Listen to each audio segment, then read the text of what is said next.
show contains mature and intense subject matter, themes, and language. The opinions contained herein are for entertainment purposes only and are not intended to offend, especially during the game at the show's end. All of you who choose to continue, you have been warned, and welcome back.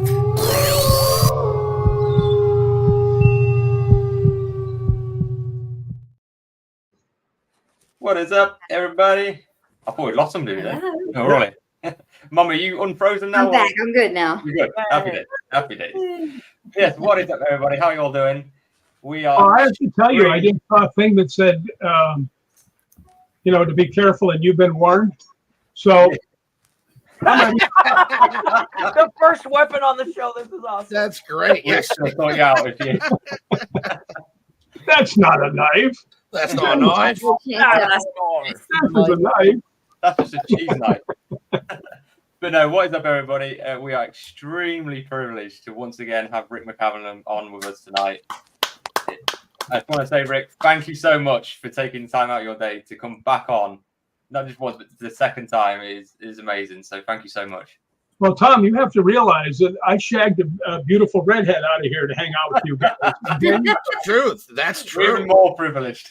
And she already had the stick when you showed up. She was ready to go. Yeah. She had the stick. I had the. Hey, there's a kink out there for everybody, man. Someone's having a good time tonight. Whatever floats your boat. I guess so. I don't have a boat. Yeah.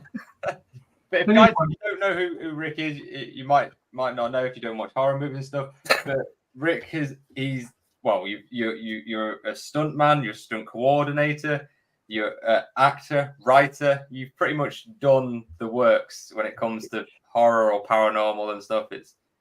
You are well up there with some of the greatest people that have been actors, really. Mm-hmm. Yeah, but I keep a low profile, so most people don't know. I mean, like, people go, "You were in that movie? I was the monster. What are you talking about?" Yeah. You've been in over 70 movies, haven't you, over your time? 75 movies, roughly, and then probably another 20 live stream ghost hunts. A lot of stuff. Not the odd one or two or anything. Not just a quick cameo appearance or anything. I did a Clint Eastwood movie called J. Edgar, and I'm in there. If you blink, you won't catch me. Because I'm here like I machine gun a bunch of people, and that's it. I'm done. Well, that's actually a good thing I was going to ask. Actually, who is the best actor you've ever worked with on stage? The best actor? As you to work with them, who would you say is like the best one you've worked with? Well, the guy happens to be my best friend, but I'm not saying it for that because he and I might be, and Doug Jones might be the only ones that can really understand this. Kane Hodder, who plays Jason. He also plays Victor Crowley in the Hatchet movies. And people don't realize how hard it is to act without saying anything. Yeah, and under all that makeup too. Yeah, so everything has to be, the body movements. They have to be, all kinds of things. It's really hard to pull that off. Trying to hang up on this. I'm getting a phone call. So I would say Kane Hodder is the best because, I've done a lot of stuff. Like I played Dark Wolf. I played, different monsters. It's very hard to relay what you're trying to feel. They can't see your face move. You're not talking. Yeah. I mean, the best thing that Kane did is when he's walking and he's like the heavy breathing. Yeah, you can see his chest. It didn't look like you. Yeah.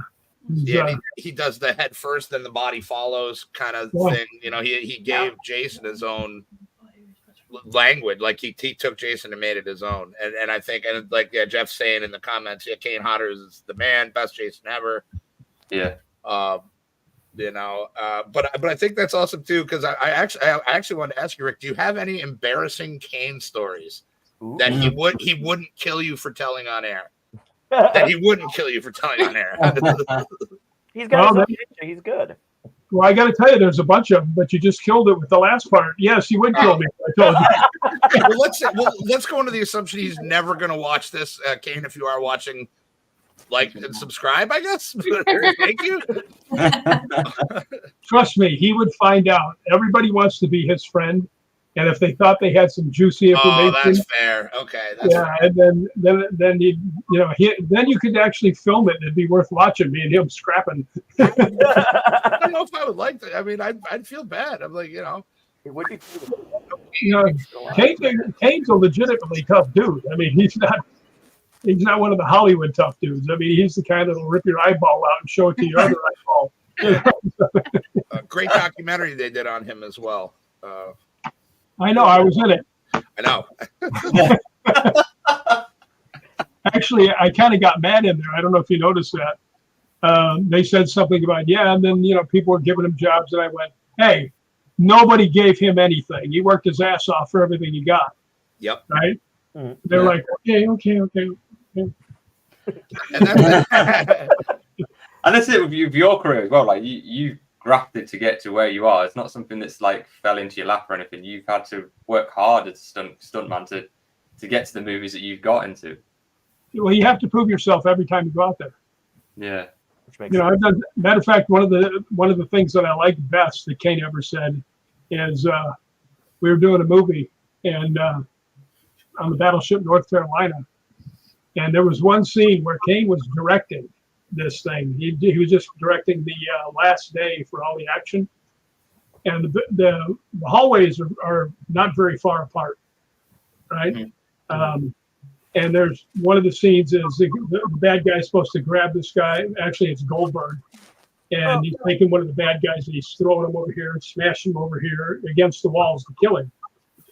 And they go out there and they're practicing. And Kane walks by and the guy's going. He goes, "What are you doing?" And he goes, "Well, isn't that what we're going to do?" And he goes, "No, that's not what we're going to do." And he grabs the guy and he goes, "Bam, bam, bam, bam, bam." That's what we're going to do. And he walked away. So then right after that, I had a thing where I get shot in the face. I spin around, fall. This arm goes into one of those great big things they use to swab the deck. Okay. Yeah. And the water all flips over and I go fall. And unfortunately, because I had my arm in here when I fell, all my weight hit in my rib cage into the steel deck, which just felt lovely. But I did it twice. And when I come back, the North Carolina and Atlanta stunt guys are sitting there and they go, "Do you guys always hit things that hard?" And Kane's walking by and he goes, "You're supposed to." That's the idea, isn't it? That's realistic. I got to tell you, Kane and I have kind of, because we're a lot alike. That's why we're friends. But if they tell you, smash into that wall and the wall's still up after we hit it, we're pissed off. It's like, let me do it again. So I bet you've had some injuries then, like being a stuntman. I bet you've got injured hundreds of times. Well, you know what? It's okay to get hurt. Yeah. But you don't want to get injured. Yeah. Now, I've been hurt a lot. Like many times, you get it really, like when I fell on my rib cage, that hurt probably for 2 to 3 months. Because I did it twice and there was nothing to do but take the fall. But yeah, I mean, you just, getting hurt is okay. Getting injured is not. I mean, we did a movie called Dark Wolf. Mm-hmm. Which was a werewolf movie. Kane was the human part. I was the wolf part. Of course, he was the one that he got to be out of the costume. Yeah. They stuck you in the hot one. And dirty rat, just because you're famous, you get the good spot. But anyway, there's a scene in there where I come running out and jump on the hood of a car. Car goes taking off backwards, going about 20, maybe a little faster. And it does this, when it's zipping along, and then it spins real quick and just launches me into these 55-gallon drums. The oil drums? Yeah. And they are too thick, like too deep, and two on top of each other. So 2 giant rows. And I go flying off of there. And when he snaps the car around, it makes me go even faster. And I go in head first and shoulder first, and I hit these barrels. And I go flying into the barrels, all fly around like bowling pins. And I'm trying to figure out where I am. And they go, bam, and they knock me this way. And I'm trying to figure out how I'm going to land. And boom, they're knocking me this way. One of them comes up and the edge of the barrel goes whap and hits me in the ear. Right. And I'm like, blah, blah, blah. Right. And then finally the last one hits me. And here's the best way to show you. I've got my bottle here or my cup here. Great, I got flipped over in the air. And this is the top of the barrel. And my lower back went boom right on the floor and flipped me up in the air onto my face out on the ground. And they didn't want to see because they were going to have the car go flying by and they didn't want to know where the wolf went. So as soon as I hit the ground, I rolled out a camera and I'm laying there and I'm like, okay, that hurt.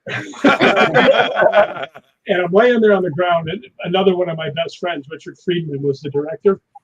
And everybody, first off, one thing I got to tell you, when you go out to do a stunt and all the crew and all the actors come out to watch, they think you're going to get hurt.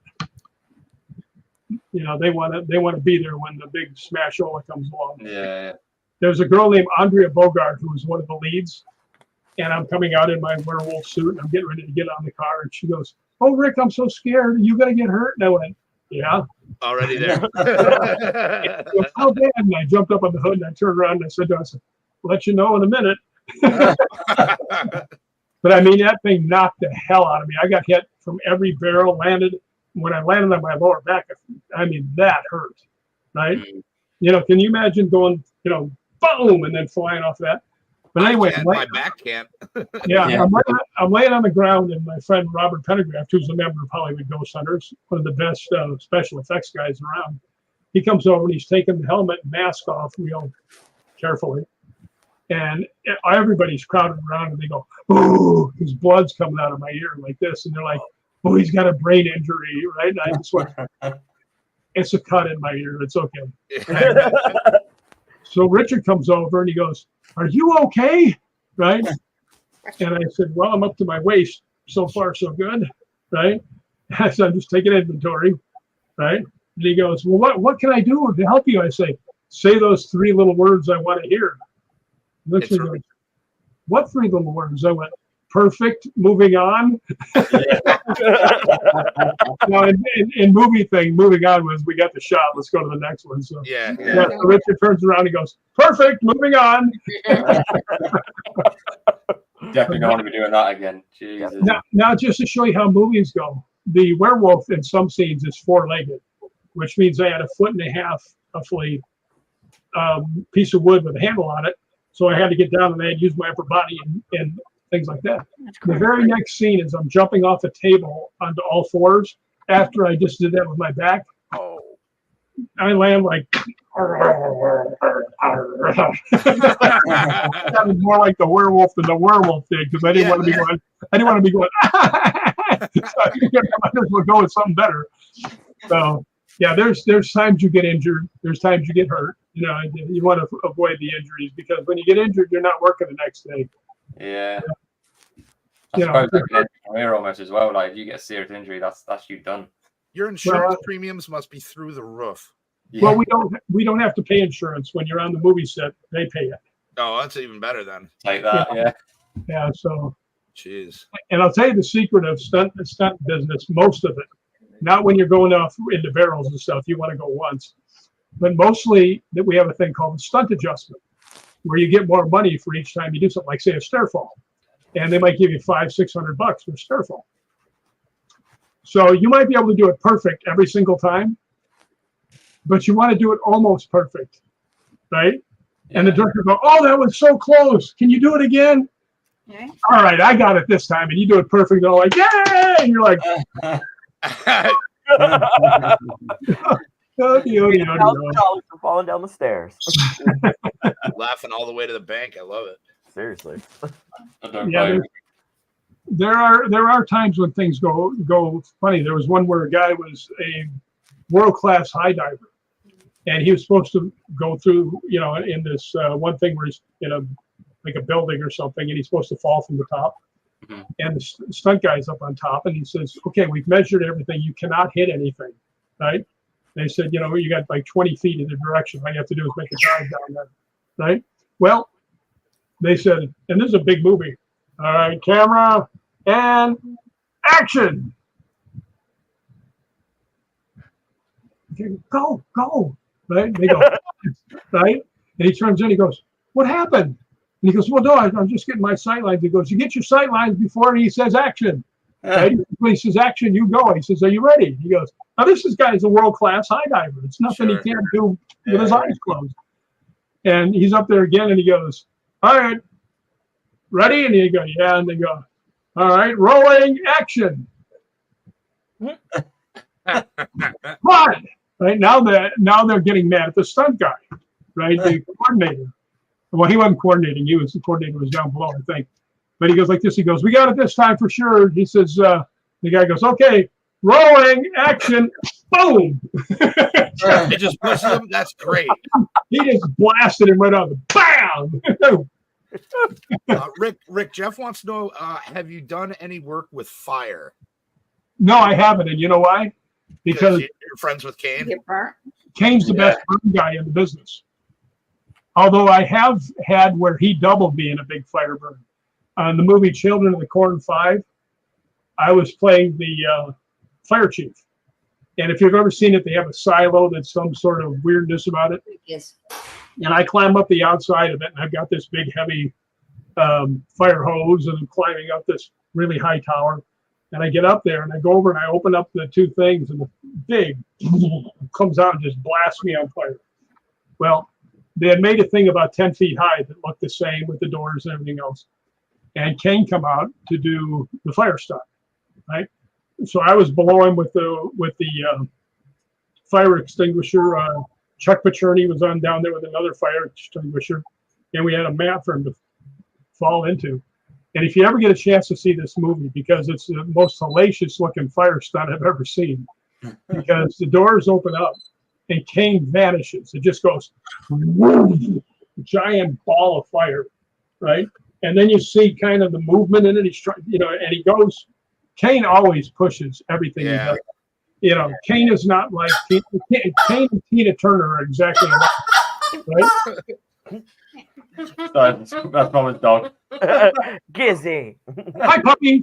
But anyway, Kane's like Tina Turner. He doesn't do anything nice and easy, right? So he's really milking it to make it look good. And then he comes over, and I'm underneath there with the thing. I'm following him along, making sure he doesn't fall off. And finally goes over and he falls, and we're all over him. We put him out. But he doesn't do anything nice and easy. And when it comes to fire, why come to me when you can go to him? Yeah, that's true. And like Jeff points out, Kane can also vomit on command. Oh, he can. I've seen it many a time. More times. You're like, oh yeah, that's parlor tricks for him. And Jeff, that's not a parlor trick. You can sit there and just walk through and say, you can throw up on command, and you go, blah. I mean, I've seen him do it over and over and over again. I really wish he'd kind of stop. It's like, Kane, we're out in public. And Rick, to when you said everybody wants to be Kane's friend, from myself, I'd like to meet Kane, but I'd rather be friends with like you. You know what I mean?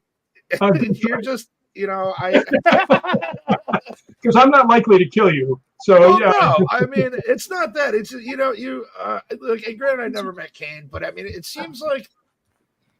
You know what? I don't know. You guys both. I feel like I'm a big. I hate to use the word underdog, but like you even said yourself, you kind of fly under the radar a lot, and not a lot of people know who you are, which sucks. You know what I mean? No, I did that on purpose. I doubled Kane in a lot of movies. Yeah. Oh yeah. And I never told anybody. Right? Because I think, matter of fact, somebody once said, "Yeah, and you played the Victor Crowley character." I said, "No, I didn't." No, you didn't. You got your nuts. Hung from the tree. Well, no, I'm in it in like 4 different places as Victor Crowley. Right? Oh, are you really? Yeah. Matter of fact, the very first scene that you see is, remember, Kane's chopping through the thing and hits Victor in the face. He can't be on both sides of the door, my friend. That's okay. Good point. That's a really good point. So, but I'm in it. That all was over. my favorite role of yours was when you got the strong silent type, and I think you had a couple of lines in the movie, but then you get vivisected, and then you get your nuts hung from the tree, and that's one of the lines that most people remember from that movie. It's like, that's a pair of balls, and they're hanging from the tree. Well, I didn't have any words that I spoke in it, but the thing that came across was me and Colton are out in the woods, and you hear the big giant chainsaw start up. And that thing was huge. The bar on that was gigantic. Well, it was 8 feet long. It was special made for it. And I'm looking this direction, and I hear it, and I turn to Colton, and I go. but I never actually say anything out loud. So that was my word. What was funny, when you have the read through before the movie, everybody sits there and they read their lines and stuff. And they get to me, and I went. That's easy for you, yeah. You don't have to say anything. They looked at me, and I went. Do you think that was because Adam Green didn't want to pay you for a speaking part? It really doesn't matter. But what I've always said, I think Kane and Pat and Adam ganged up to shut me up for a while. Adam, by the way, is a very cool dude. He's a great guy. He seems like a really nice guy. Well, you know what's so funny? When he gets a shot that he really likes, he'll jump up and down. Yeah, son of a bitch! And it's so cool like that. Most of the directors are like, "Yeah, it's moving on." It's like, come on. I'd much rather hang out with Adam. Now, actually, by the way, gave me one of the best compliments ever. Because like I doubled Kane a lot in the Hatchets, and never told anybody. Nobody knew it until Kane kept yelling at me. You got to tell people you double me and stuff. He kept yelling at me. He's like, all right, I'll tell people. But he got like on his back. They used a new glue, and it really had a bad reaction. And I was out there in the morning, and I was getting some breakfast, and Adam and Robert were standing there, and Adam goes, "Hey, Rick, Kane had a real bad reaction on his back. He's trying to get here." I said, "Well, if he says he's trying to get here, he'll be here." And he goes, "Well, I got to ask you." He says, "You might have to get into the Crowley suit." I said, "Okay." And then he looks at me and he goes, "You know why I like you?" I said, "Why?" He goes, "Because you're not going to pull a Ken Kersinger on Kane." Right now, if anybody knows Ken Kersinger, he's the guy who took over for Kane. Yep. Now, Rick, you've obviously changing away from a bit from horror a little bit, but you've wrote your books, your paranormal books, because you're massive into the paranormal. Now, I've read your first one, Ghost Believe Me, fantastic book. I highly recommend anybody that read it. It's absolutely fantastic. And there's some really interesting. The one thing that really stuck out for me is the time, I believe, I only remember it vaguely because I did read it a while ago. But the time with the punch bag, the punch bag being hit. Now, if you want to tell the guys about that, because I thought that was incredible. That was down in Texas, and it's actually in the chapter called the most haunted house in America, and it's not even close. That's the title of the chapter. Yeah, and it was down in Texas. It's my dad's house, and this was the most freaky haunted house I've ever been in. And it was one of them kind of things that kept making the music sound. Just like that sound right there.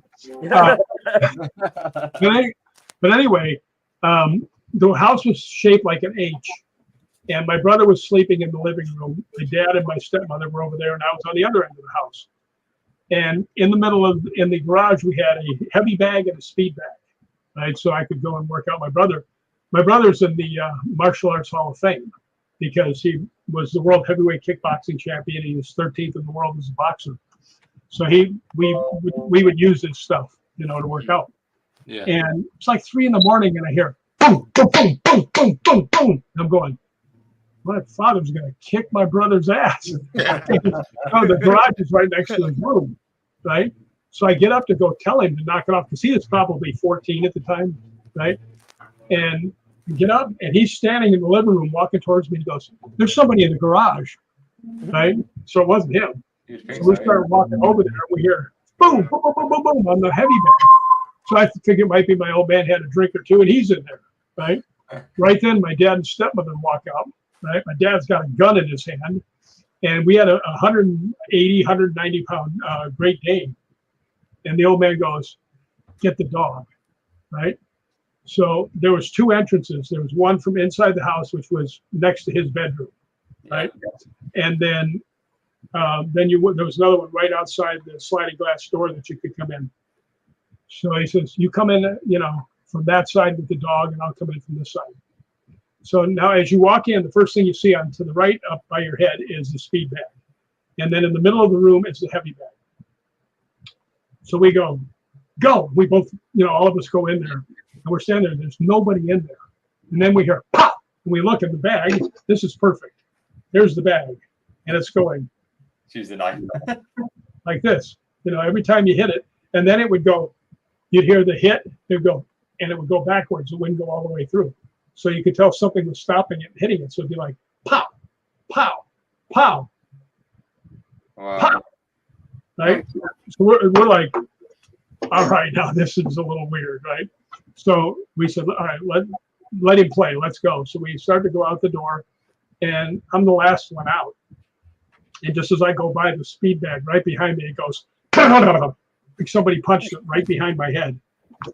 And I just turned around and was like, so we closed the door. The old man just whispered to me, goes, let the dog stay in the house.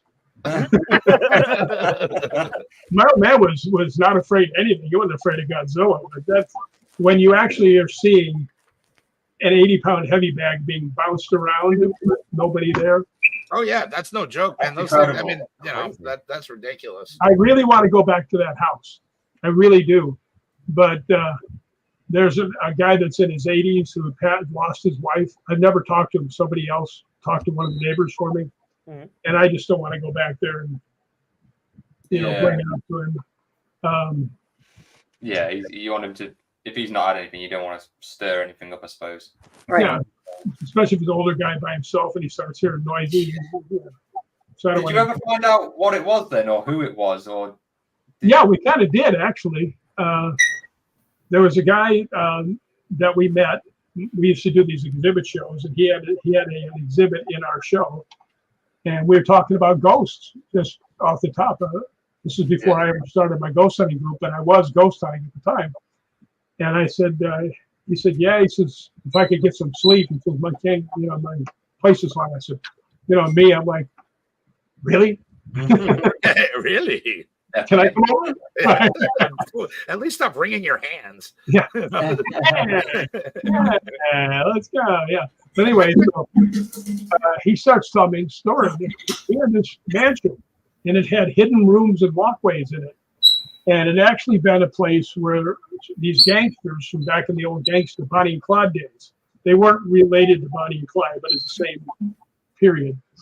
And these people are not very nice. And every time the cops would go to try to catch them, they couldn't find them because they had these secret places in the house. Well, finally, one day, these guys were getting a little too out of hand. And as they came back, the townspeople saw them and chased them and ran them up onto this hill and hung them. Right? And there was 3 of them. Well, lo and behold, we find out that the 3 of them had been from his house, and they were hung in our backyard. So they were kind of connected. So he would say, he told my evil stepmother, who, by the way, I like a lot. That's how I was like, geez. My evil stepmother. Matter of fact, I even actually sent cards on Evil Stepmother Day. Does Hallmark make those? That's amazing. But the really cool thing is, my stepmother would see 3 transparent things walking through the living room and then back out through the windows, back towards where these guys were hung. And we told him about that, and he says, well, I see the 3 of them leaving my place. I said, call us when they leave. So he called, and we're sitting there, and he goes, yeah, they're leaving. Here they come to the living room. So that's crazy, man. Yeah, the freaking nuts, like. And you know what? I'm convinced everybody thinks I'm lying through my teeth because there's just been so many weird things happen to me. I have to tell you the best one of all time, though. Yeah, definitely, please. A friend of mine at Balgony Castle in Scotland. When the Scottish paranormal guys took me out there for the first time, there was a guy in his 80s who was the laird of the castle. And if you ever wanted to go to central casting, this was the guy you would go to get a laird because he had the long hair, the long beard, the kilt, and the Irish wolfhound that went everywhere with him. I mean, he was the perfect laird. And I had just fallen in the woods and really tore up my knee. So I had a real bad limp. So all the Scottish Paranormal guys were getting stuff. And I was standing there and I was talking to Blair. And for some reason, I got a feeling that I knew him from another life. And I've never had that feeling, right? I just had a feeling there was a connection. And he felt it too, because, I mean, we were instantly best friends. And he's telling me all this stuff. And it was all fascinating. Right? It wasn't about ghost hunting. It was just about everything that he had done. And he was a real big craftsman. He carved all 31 of the doors in his castle on both sides, where he carved the things. And then he says to me, he goes, "Can you get up 3 flights of stairs with that leg?" And I said, "You got a handrail?" He goes, "Yes." "Yeah, I can do it." So we start going up there, and he says, "I'm going to show you my private residence." Right? So we're going up the stairs, and Gregor and Ryan from Scottish Paranormal, and they're the in-house ghost hunting group. They know him very well, right? Yeah. And I can't remember which one of them, but one of them whispered, he goes, "He's never taken us up there," right? So we just had some kind of real instant bond. But we went up there, and one of the most amazing things, and it's in the book if you look in there. Yeah, when you speak about it, I remember, yeah. He painted all 31 of the former layered crests into his ceiling. I mean, you go in there and it's, the gigantic granite fireplace with the big overstuffed chairs and all these things. I mean, you couldn't find more Scottish castle than this, right? But as I was leaving, he goes, "Rick, come here." So I went over and I said, "Yeah." And he goes, "Can you keep a secret?" I said, "Yeah." So he tells me something. I'm like, "What?" Right? And he goes, "Yeah." And I had told him earlier in that, I said, I see a lot of the Knights Templar stuff in here. There's all the Knights Templar swords. There's the Knights Templar flags. You can see that also in the pictures in the book. Yeah. And he told me something. I was like, wow. So I promised I wouldn't tell anybody. So when I came back the next time, the guys who had pretty much started Ghost Hunters came with me and some of my friends to do a live stream ghost hunt from Dalgony. And we did that. And at the very end, we went back and Laird had gotten worse. And he was in a hospital bed. He couldn't get up to his place anymore. He's on the first floor. And we went down there and we were all talking. And I thought he didn't remember me because it'd been a couple of years because of COVID. Yeah. And but he was as sharp as ever mentally. It's Mama's bird. It's Can Mama's we bird. get Mama or something? For a minute, I thought it was Carrie. Carrie's just whistling away. No, Carrie's whistling away. Mama's bird has a habit of giving us a theme tune throughout the show. So. But what's so cool, we're all there in a row and he's talking to each one, and then he looks up and he sees me and he grabs my hand, he pulls me down, he starts whispering stuff into my ear, and I'm talking to him, and I stand up and I go, "Yeah, I gotta go outside, there's a lot of dust in here." I didn't fool anybody. And I gave it a shot.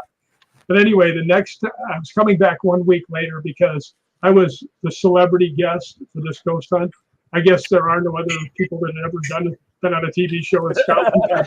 So I was like it, But anyway, I go back and like 1 a.m, me and Gregor go back there. Everybody else is left. And we're all talking, and I'm looking at him, he's looking at me, and we both know this is it. We're not going to see each other again, right? So he calls me over and he goes, "Did you tell anybody my secret?" I said, "No, but I sure as hell wanted to." He goes, "Good, because I only told you half." And then he told me the other half, and I go, "You son of a bitch, you can't tell me this kind of stuff. And tell me I can't tell anybody." So anyway, he passed away about a month or so later. And I still didn't tell anybody, but they alluded to what he told me in his obituary.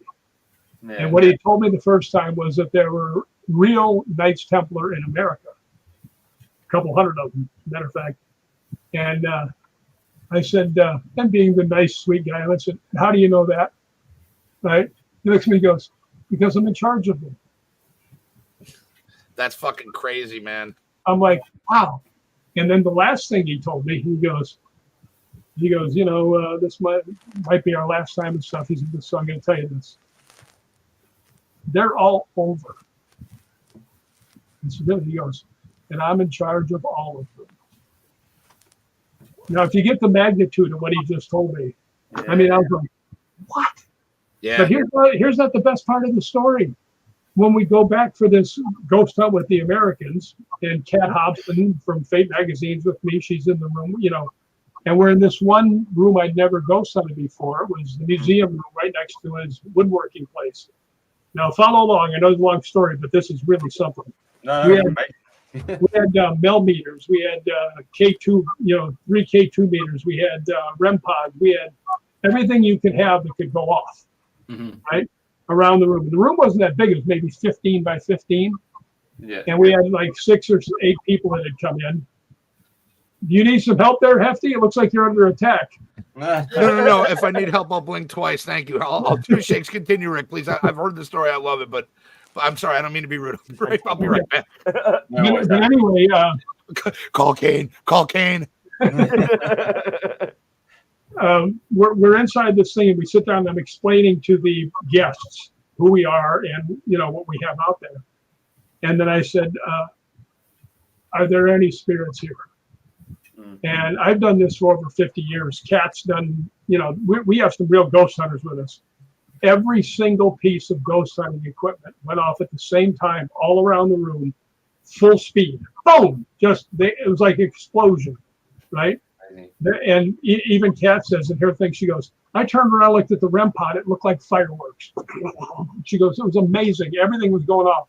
All 3 of the K2 meters locked on 5. I had to turn it off. I kept saying, I'm trying to talk to you. I can't get answers if it's locked, right?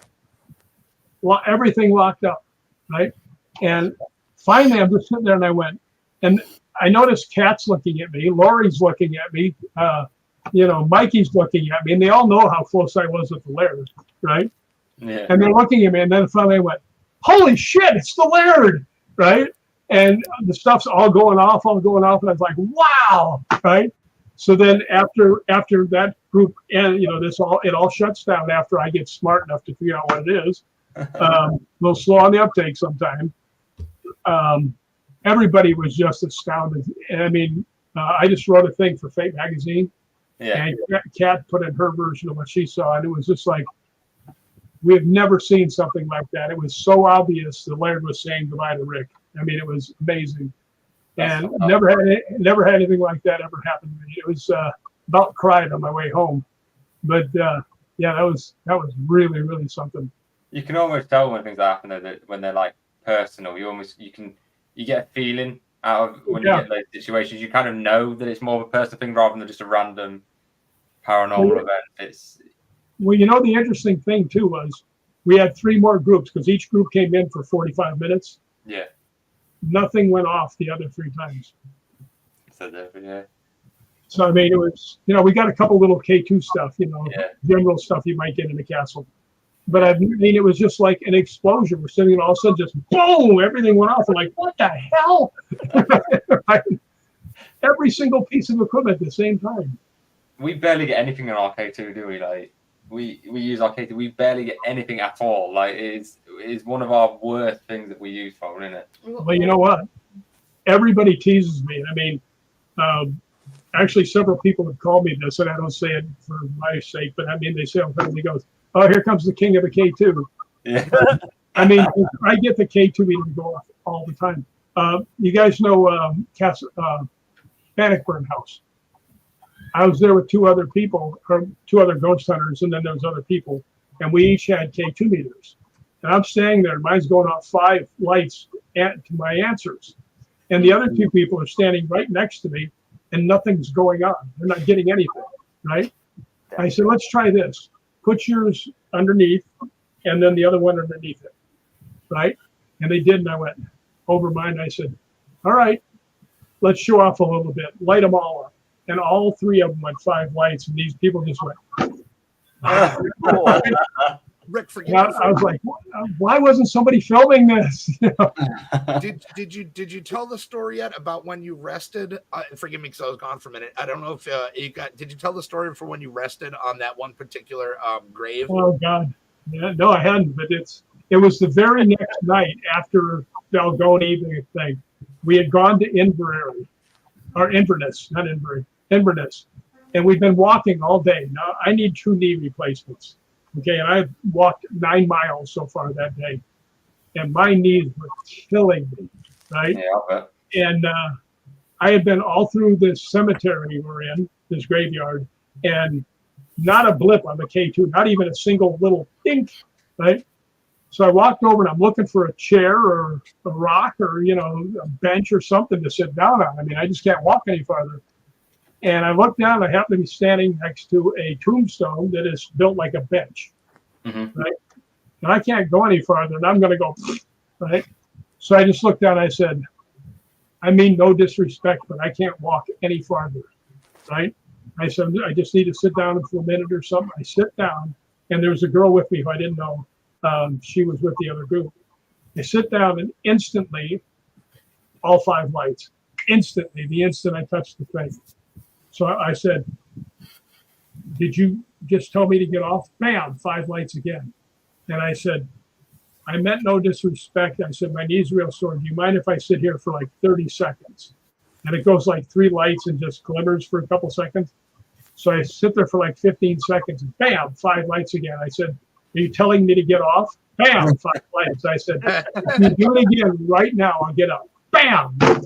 Okay. I'm out. Come on, we got some. That's one of my favorite stories. I love that. The girl was just looking like going, holy crap. And I was like, I have never had anything that was so obviously the person in the grave. Yeah. Telling me to get my fat ass off his gravestone. And if I go back there, I will try and talk to him again, but I won't sit on his gravestone. You don't, yeah. He might be like, "Oh, I'm sorry, I didn't recognize you, Rick. I didn't know you were Hollywood Ghost Hunters, Rick." Yeah. Like, wait, weren't you in Hatchet? I was in all 4 Hatchets, believe it or not. I know you are. A lot of people don't know that. Amy's watched Hatchet. You like that, didn't you? I've only watched 1. You did. I watched the first one, but I didn't know there was 4. Now I got stuff to watch after the show. I got all of them. Which, Rick, I would love to send you my copy of it if you would sign it. That would be amazing. We'll talk after the show. I'll give you a ring or something. But I wear size 15. 15? Oh, okay. Ooh, Rick.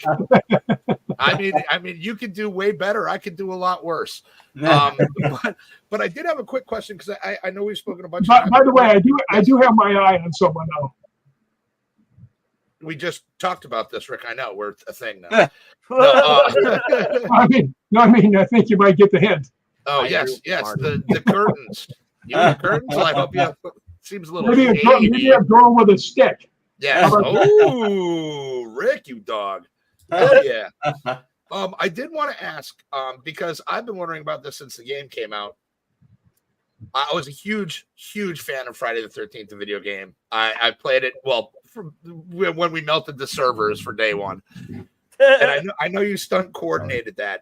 Was there a huge difference between doing it on the screen and doing it for like the video game purposes with the motion capture technology? Was it a little bit easier?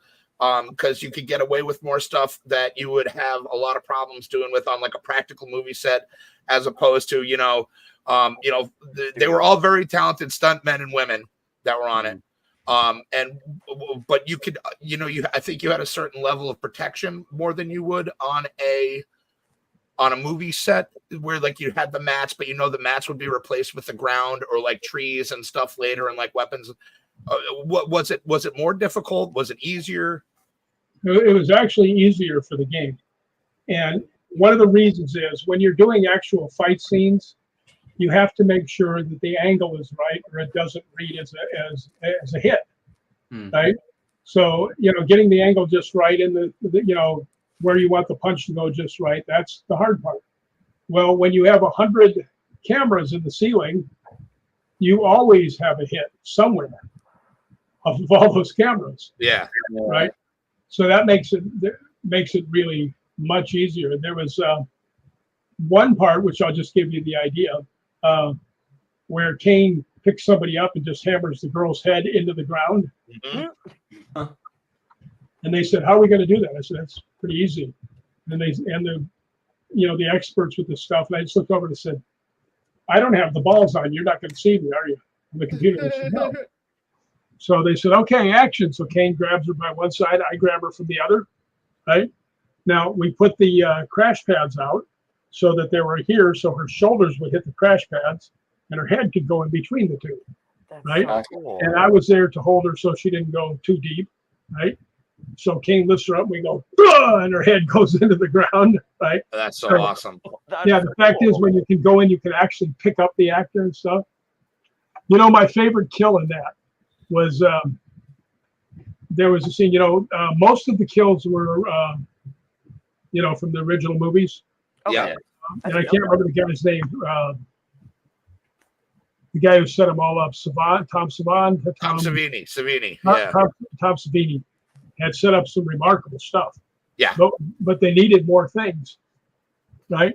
Yep. And there was one scene where the guy's on the ground, and they said, well, how do we get this guy up, because we want to cut his head off, and he's laying flat. And he says, it'll just look stupid if we just go over and chop his head off. So I said, all right, I walked over to Kane. Kane goes, okay, I like it. So we told Ryan, who was the stunt guy, and he's laying there, and Kane comes up. Now, nice thing is you don't have to use the real weapons. You just have to use something that's close to the right size that they have that they can mark. So he comes along. I think he just had like a big foam piece of foam or something. Yeah, it looked like almost like a pool noodle. Yeah, Or something like that. Yeah. almost. Not quite that big, but Fair enough. but he comes over and he hits the guy right in the balls with the thing. Whap! Right? And you know what the guy does? Oh, and he sits up immediately, right? And then the guy goes, yeah, now cut his head off. I said, no. Follow me on this, right? So I told Kane, and Kane goes, oh, I love this, right? So they go back and they're all watching. They go, action. And he goes, whap. And the guy sits up there, and Kane's in front of him, and he's got the thing, and he's holding it. He looks at the guy, and he walks by, and he's staring at him. He keeps walking, and he turns around from behind. He goes, whap, and knocks his head off. That's great. Awesome. Yeah, but you think he's giving him a break as he walks Yep. by. No. And the other one that we did that was really cool, there's one where he grabs the guy and he, gives him the forehead, bam, right in the head. And then the guy starts to drop and he goes, boom, and the guy drops to the ground, right? And they go, that's great. I said, Kane, you want that to look better? And he goes, yeah. So I told him, he goes, all right, we're going to do it again, right? So Kane's all for anything that makes it look better. I mean, who wouldn't, right? So this guy got hit twice and he went down. So this time we do exactly the same thing. Kane goes, bam, bam, and the guy drops to his knees and he's just kind of like this, right? And Kane stands there for a second and the guy's dead, right? And Kane reaches down, he grabs him, he picks him up and goes, bam, and does it again, and he drops and he walks away. So yeah, doing the Friday the 13th game was a lot of fun. Yeah, it looked like a lot of fun. I want to give a shout out to my my little sweetheart, Honey, who is watching right now. What's up, Honey? How you doing? She is an 8-year-old with a giant crush on yours truly. Oh, So, okay. yeah. She's a cutie. So yeah. I love your stories, Rick. Yeah, I can listen to you. There's two people that I can listen to all day. And that's you and Simon Entwistle. If you don't know who Simon Entwistle is, he's another one of our favorite guests. Like you guys are our favorite two guests. He does a lot of ghost tours and stuff like that. He has a couple books too. And he's just a very you guys are amazing storytellers. Yeah, both of you guys. You know what I mean? And it's great because one of my favorite things is I have the privilege of talking with you just even off the show too, which I'm very grateful for. And I love it because I know every time that I give you a ring, I'm in for a story and I'm ready for it. And awesome. I'm ready for it. I'm like, let's go. I'm like, what's Rick got for me today? I mean, I only have about 500 of them. Well, Marty had a good point when he said earlier about, and he said, I think it's your energy that draws spirits to engage with you. You've got such amazing energy when you listen to you talk, and it's crazy. I've actually had so many psychics tell me that. Who Jeff's got to go. That be with me, and they say, and I tell them, I explain something to them, and I don't try to be the big mentor of ghost hunting, but I've been around a long time. Yeah, and I've learned some stuff, and babies and dogs will come to you. They read your energy. Yeah. ghosts are the same. If you have that, sure, come, come to me. They do. Is this true, Carrie? Does Rick have good energy? You're good with this. This is kind of like your wheelhouse. Does Rick have good energy? Well, that's very true. That's very true. Yeah, what Rick's saying. Yeah, so it's pretty cool. But I do think that they can, like, people can read auras. I think ghosts can also read auras. And if you have a like energy, something similar to them, or something they see that's not threatening, then they actually come to you. And I've had people see like the K2 meter just going crazy and answering me, and they go, "How do you do that?" I said, "I don't. They do." That's fair. Yeah. Jeff wants to know, and Yeah, look at this, Mr. Rick. Look at that, Mr. Rick. Mr. Rick. What was the most scary stunt you've done? Anything that made you rethink doing it? Well, if they were going to tell me to do it again, I'd say stick it in your ear. We were doing a movie called Project Metal Beast, and I was doubling Barry Bostwick, and Kane was the stunt coordinator, and he was also the metal werewolf. Right? That's cool. And the scene was, Barry Bostwick is the one who created this metal werewolf, and it turns on him, and he's talking to it, and then the werewolf goes whap and hits him, and he just goes flying. So Kane tells me, he goes, "All right, what are we going to do?" Right? Because when you're going to do something like that, a lot of times the stunt coordinator will ask you what you can do, before saying, "Can you do a triple flip and a face plant into this?" But I said, "Yeah, I got an idea." He says, "What's that?" I said, "I brought the mini tramp with me. I'm going to put it back about 12 feet. I said, I'm going to run at a full sprint, go up in the air, upside down. And there was this huge metal door, because it was actually an industrial door, one of those slide down doors. Yeah. And I had run and hit it with my shoulder, and it kicked me back about 4 feet. So I said, well, if I hit this door real hard, it's going to kick me back, and I can land on my elbows and knees, and then, I'll be fine. Right? So, because we do wear like rollerblading pads underneath that. Yeah. And so Kane's talking to these two kids, and he says, "Wait a minute, what are you going to land in?" So they're going to land on the ground. He goes, "You're going to go all the way back there. You're going to run as fast as you can. Go up in the air. You're probably going to be at least 10 feet in the air." And I said, "Yeah." Right? He says, "You're going to hit a metal door, and you're going to land on the concrete." He said, "You don't want to land in boxes or anything, because I hate boxes." I said, "I know." I said, "I'm going to land on the ground." He looks at it, he goes, "Okay." So I go back there, and there's these two kids talking to him, and they say action. I do a full sprint, go up in the air, perfectly up, exactly hit where I wanted to, and the door went backwards. I hit it, boom, which took all the bounce out of it, which meant I went straight down and landed on the top of my head on the concrete. Oh, Jesus. Now it's probably about, after flying through the air and hitting the thing and going down, that's probably 2.5 feet off the ground. And you can see it, in the movie. And If they didn't keep it, I'd be pissed. Like, what do you mean you didn't put that in the film? Yeah, no, I landed right on my head. And I knew that the way I landed, I was facing the camera. So I spun as soon as I hit. Because you don't want them to see your face. They'll see it's not Barry Bostwick. Yeah. Right? So I spun the blade away from it. And they go, "Cut." Everybody runs up. "My God, are you okay?" And I got up and I'm like, "Yeah, I'm fine." Right? And somebody said to me, they said, "Did that hurt?" And I went, "Of course it hurt, you damn fool. I landed on my head on the concrete." Right? So then Kane looks at me and he goes, "Are you okay?" And I said, "Yeah." And they had a big pile of busted metal pillars, right? And they said, "Okay, action." He turns around, he throws me into the pile through the pillars. I'm like, I graduated from college. I should have a better job than this. That's crazy. But yeah, that one, that was, even Kane to this day, I'll tell you, said, all the years of stunt business, I've never seen anybody hit anything harder than Rick hit that wall. Damn. Right? But if you go full sprint, I weighed 235 pounds at the time off a mini tramp. Yeah. Just blasted. And this was an industrial strength door. It was in a water plant. Okay. Yeah. Matter of fact, you can even see it I have a still of it. You can see where the thing is bending.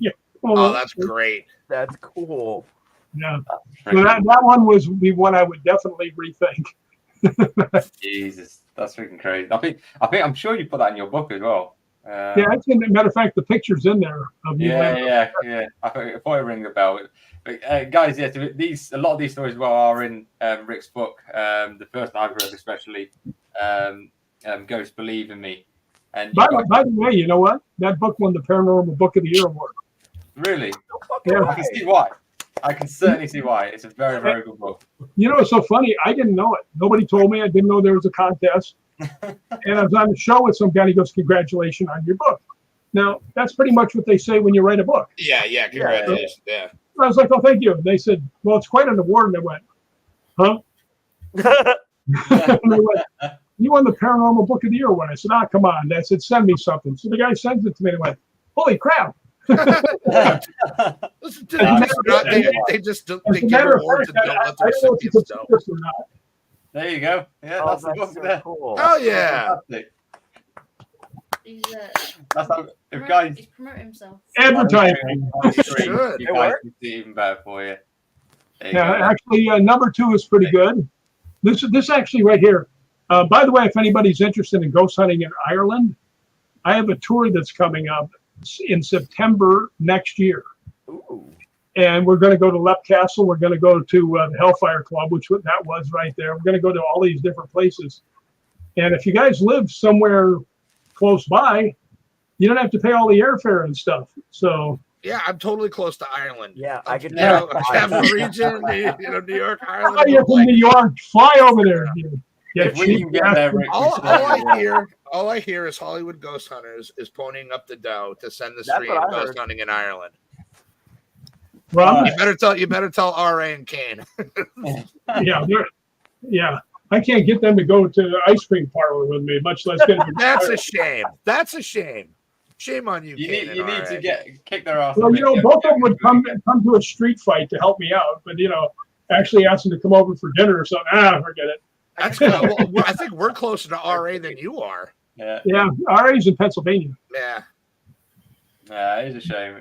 I have him on the cover of one of my Fangorias too. Do you? Yeah, well, it's the one from when Texas 3 came out, and he's on it, and they did a whole. It's on the cover, and they did a whole few page expose or whatever report on it. Expose. Well, I do have to tell you though that I think it's the only time in horror movie history is when they pulled off the Leatherface mask and they saw RAs and went, "Oh, put it back down." Yeah, put it back on. Well, it's funny. Like I said, a friend of the family knows. Well, it was my brother Jeff's friend Molly back in the day, back when my brother was in the Army and he was traveling around a lot.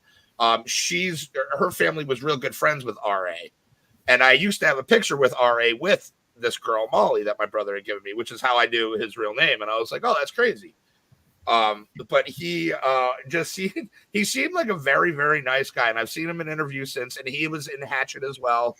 So I guess that's funny. All 3 of the Hollywood Ghost Hunters were in at least a couple of the Hatchets, which is neat. Actually, you know what's even funnier? Oh, Jeff still has that photo. Can you send that to me? Take a No, picture listen. and send that to me. Listen to this. Kane is in Hollywood Ghost Hunters. Myself. Adam Green is a member. Adam's a member? Adam's a member. Danielle Harris is a member. Robert Pendergraft is a member. Oh, man. So you all were. That's so cool. I can't remember the guy's name now. The guy that got torn out of the boat, had his face torn off. Not Josh. What's this? Oh, God, this is going to drive me nuts. I'm getting old. This guy's a good friend of mine, too. I can't think of his name. I'm embarrassed as a horror fan, to be honest. But he's a member. By the way, when he got thrown out of the boat? Yeah. Wasn't him. That was you. Yeah, there we go. But he was a member. So we had 7 or 8 members of Hollywood Ghost Hunters on the Hatchet things. So Unfortunately, we haven't had a chance to go ghost hunting together for a long time. That's one of the reasons I go to Scotland all the time. I mean, none of us live in the same states anymore. Yeah. Like Robert's in Texas, I mean, it's, everybody, as you get older, you spread out a little. Yeah. Hopefully you guys have got to get back together again soon and get some ghost hunting again. That'll be good. If you ever do, and you guys want to come on the show, just saying. Get you all on. That'd be fantastic. No. That would be I'll amazing. tell you the group that I go on with all the time, because I am a member of them, is Scottish Paranormal. That's cool. That's true. That's true. So I'll have to reach out to them, see if they want to come on some point. But we will, because we've come to our hour, but we will normally at this point in the show, at the end of the show, we normally do bless you. Bless right? you. We normally have Amy sneezing. No, we normally do like questions off the internet and all this, or a game. But I thought we'll do some quick questions, some quick fire questions we could ask you, seeing as it's our opportunity to ask you things while you're on. So I've wrote. Oh, you're most. So we've wrote down some questions here. Or I have, and Amy's put one on the end that I need to read. Ask you. No. Yes, put the knife down, Rick, please. Yeah. Put the knife down. Questions for you to I don't want to say that I like to be prepared. Jeez. Jesus, Rick, you expecting trouble? You never know. He's in California. Crazy. Yeah, that is true. That is true, JJ. Flick knife and everything. He's got one everywhere. I love it. He's well prepared. I don't have one. I can't. Well, I have. Wow. Goldberg. Does that help? I got Goldberg. I had a knife, but that's JJ just took it. I did a movie with Goldberg, by the way. Yes, we were talking about which is funny because Yeah. JJ's a huge wrestling guy. I am a huge wrestling guy. And he's one of the nicest guys there is. Tyler Maine was in that movie too. He's a wrestler. Yep. He was Glacier in WCW, if I'm not mistaken. There we go. Now we've got some hatchets going. We're ready to go. I don't have It's any a weapon show, this is. Now I need to get So we've got some quick fire questions just to I win. Rick. Jesus. All right, you win, Rick. I think You win. Right, Rick. I think You win. Except for one thing. It's not a real gun. I got one of those. It's a prop Yeah, gun. Nolan's got loads of guns. Is it really? Yeah. You shouldn't have said that on air. No, it's a prop gun. It's not real. Maybe Yes. that's what Oh, you right, want right, them to right. think it's Yes. not real. You're right. Prop guns. Right. Yeah, that's it. It's not real. Gotcha. What's your questions? All right, yeah. So we'll get. All right, we're getting there. these are just Sorry, quick Karen. fire questions that we'll do to end the show. What we got here? So My one. we'll do your one first. So I'll do Amy's question first. Amy says, "What's the most you've ever been paid for one movie?" It's a personal question. As a more, don't have to be exact or just like No, I want exact. I want the whole thing. you want exact. I think it's probably about $11. I wouldn't be surprised. No, it's hard to say because sometimes you're on a lot longer, sometimes you're on shorter. If you do a lot of stunts, you get more money. The movie that I actually made the most money on was because of all of overtime and stuff. They were trying to do something that couldn't be done. I was the only stuntman on the set for, when you go in, they have things called forced call. Okay, Mhm. That means if they don't give you 8 hours to go home and go to bed, they have to pay you another day's pay on top of that. Shit. Okay, so I came in and I was on a forced call. This was on Naked Gun 33 1/3, Mhm. and I came in on a forced call. And when I got there, they were filming everything else, and I was sitting in the back with all the food. There was nobody else back there. They were doing all pickup shots, so I'm back there. And there's this one pretty girl that's in charge of bringing me stuff and making me feel like a king, fanning me, giving me grapes and stuff. And I'm like, oh, this is terrible. But what happens is when they get to overtime and stunt adjustment, they add in your stunt adjustment, your 2 days pay, and then that's how your overtime comes. See, instead of being normal time, it would be because you've actually been there, to where you would normally be getting like $75, $80 an hour. You're now getting like $225 to $300 an hour. Jeez. Wow. Is that a lot? Wow. That's a lot. Yeah. Yeah. See, we're in the wrong gig here, guys. Well, We're in then the it- I wrong was just gig. thinking I should have been a stunt double. I love to fall off of stuff and jump off of things. But That listen was to this. perfect for me. If you're there longer again, then they have what's called golden time, which just is ridiculous on top of that. And I was there working 2 days, and I think that with the golden times and all that stuff, and adding in, the Forced time. the stunt adjustments and adding in the residuals, Yeah. probably close to 20,000. Wow, not bad. Is that a lot? For a stunt guy, yeah. That's a lot. Well, I mean, that sounds bad for a When you stunt say guy, it that but- way, Tom, that's very insulting. No, you know what I mean. Still You an know what I mean. actor. Because, Take the harder bump. you know what I mean, though, because the stunt guys, it's always the same. The stunt guys do all the hard work, and yet it's the actors that do all the lines that get All right, I all get the what pay. you're saying. It's always the way. But yeah, so that's Amy's question. What else we got here? What's the one haunted location you'd want to visit in the world if you could visit? If you could pick one of the top ones you'd want to do, what would it be? The one that's the Tower of London. Yeah, Ooh, that would be cool. Oh, it's not that amazing. it's not that great, by the way, but No, you probably get no, it. You guys no, rats. no. The but square's that good. The square's good. The rest of it was. That was one I always wanted to go to, but I'm sure that the most haunted place is someplace that people don't know. Yeah, Like Yes. the house that I lived in is more haunted than any place I've ever been. yeah, that's very true. That is very true. By the way, Bolton Priory is right up there, though. You get Yeah. a chance to get over there. It is haunted like to beat the band.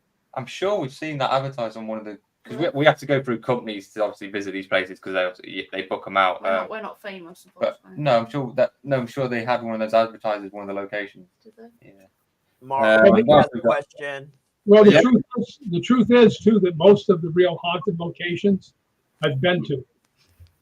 Oh, All right, makes sense. yeah. Do you yeah. know Eric Samaxi by any chance, Rick? Yeah. Mark asked, I think do so. you know Eric Samaxi? I don't think so. Okay.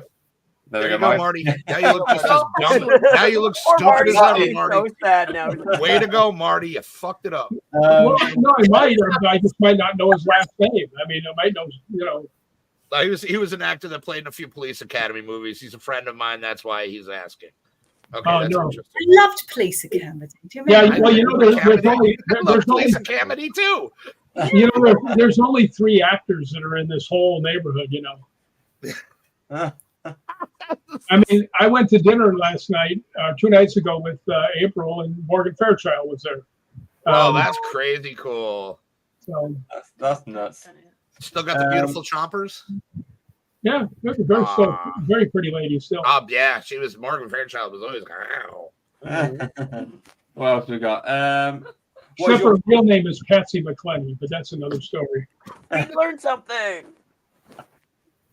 what is your favorite movie to watch? Well, if you had to pick one movie, what that you could only watch, what was your favorite movie? Hands down, easy. The Quiet Man. Yeah. I don't think that I've one, heard of yeah. The Quiet Man. I don't think I have either. Oh, boy, it's the Quiet best Man. movie ever made. Great movie. All And right, you I'll know- have to go out and watch that then. And you know what? They couldn't make it nowadays. No. Yeah, that's probably one of those, huh? That's too bad. That was a great movie. It's a fantastic movie. Maureen O'Hara, John Wayne, they're magic together. Mhm. Yeah. Matter of fact, they asked John Wayne about Maureen O'Hara, and they said, "What do you think about her?" And he goes, "Toughest guy I've ever met." I mean, they were perfect. Sorry. Did you know Ted White? Yeah, I met Ted. I don't really know him very well. Kane knows him pretty good. Some of my other golf buddies know him pretty well. That's crazy. But I had- Because I he had doubled Betty- for Wayne in a lot of movies. Yeah. What else do we got here? Okay, so when we do a lot of shows, UK versus America. Okay, we always do this Don't do between. it, Tom. Don't No, do I'm not. No, no. It's not that. Do it. It's not that. But if you could pick between the UK and the USA, which would you say would be the better country? You failed this. I know you're obviously going to be biased because you're. But well, no, if you could pick between It's Scotland, shit. if you could pick between Scotland and America, which one would it be? Scotland, probably. It'd have to be a tie. Yeah. Really? Fair enough. Big ties. No, Scotland has so many wonderful things about it, and the most wonderful thing about it is the people. Yeah. It really Unless is. you're British, and then they hate the British. So. And, Yeah, and us, we've got so much stuff going on that Yeah. it's hard to beat this country. I mean, we've got 350 million people. Yeah. That is Who's true. your favorite co-host on the show? Hefty. Yeah! Oh. Hell yeah! That You're is the best. right. Your check's in the mail, Rick. Thanks, buddy. Well, I mean, it would be real easy. It would be Carrie, Amy, Mama, and then the rest of you bums. Yes, for the rest of the bums. Hooray. The bums. We're here for the bums. I'm included in something. Hooray. Yeah, Yeah, I'm one of the bums. Yeah. Hey, hooray. exactly. I'm down. Like, shit, I'll be a bum. All right. Unfortunately, that is all we've got time for tonight. We could talk to you all night, Rick. Your Seriously, stories this was are wild. amazing. They Well, you guys know me. I can turn hello into a mini series. No, it's fantastic. And I just want to say once again, thank you so much for taking time out of your day to come back onto our Yes, little thank show. you, Rick. That was Hey, awesome. anytime, and be nice to my buddy Hefty. Oh, we love everything. No, Rick, we sure you're will all try. right, We love our hefty. Hey, thanks, when I Rick. come there, I want to go somewhere with guys. Hell yeah. Carrie, can I ask you a question before I go? Me? Yes. No, the other Yes. You're No, Kerry. it sounded like Kerry, but I was like, me? Okay, yeah, go on then. How many freaking Carries you got on this show? Well, let's see. Holy moly, I swear. This guy sounds good. Hey, how you doing? I find myself that I can do something now that is very bizarre. It is not something that I do on purpose. But I have this habit of popping up into places into Scotland, where all of a sudden I'll be standing in a store. I'll be out in Princess Street Gardens, and I can see everything moving around. And it lasts for like a minute, and then it's gone. Okay. And it happens quite a bit. So you are physically popping up in these places. Yeah, it's places that I've been to, but it's not memory, because I'll sit there and I'll try and remember my house in Chicago. Nothing happens. I try to think of this place. I'll sit there and go, all right, let me think about Roslyn, and I'll end up being on Princess Street. You know, so it's not any place. It's not a memory. It's just all of a sudden, for some reason, I'm supposed to be seeing what's going on there. I can look in the store windows. It's really weird. Yeah, there will be something behind that. Just go with it. You might be just like remembering a past life or something for some reason. There could be multiple reasons why that's happening for you. Well, I really do believe that I'm buried somewhere in Scotland. Oh, right, okay. Oh. So yeah, past life then. Yeah, could have something to do with it, definitely. Maybe that's why you love to go there so much. You're like drawn back into it all the time. Yeah. Well, Yeah. besides that, there's three Kings Malcolm, and the McCallums and the Malcolms are the same family. Oh, wow. Shit. No shit. Okay. That's cool. So I'm related to three kings, and it never gets me in anywhere cheaper. That's the UK for you. It doesn't get you in. Trust me, I tried. Hey, come on, man, give me a break, will you? Give me a break. How you doing? Hey, come on. Forget about it. Thanks so much for being on the show. Thanks to everybody in the Thanks, chat. Rick. You guys are amazing. Yeah, thank you guys. Hope you guys in the chat you enjoyed that. Yeah, I always enjoy it. So anytime you need me, here I am. Hell yeah. Thanks, All Rick. right. You're the man. Anytime, Rick. Thank Being you my so friend, much. buddy. But try not to make it when the beautiful redhead's visiting. I'll do my best. Our bad. Enjoy your Rick. Enjoy Hi, your guys. weekend. Thank you. We love you all. Have a Good good night, one. guys. Catch you See later. ya. Guys. Stay spooky. Bye.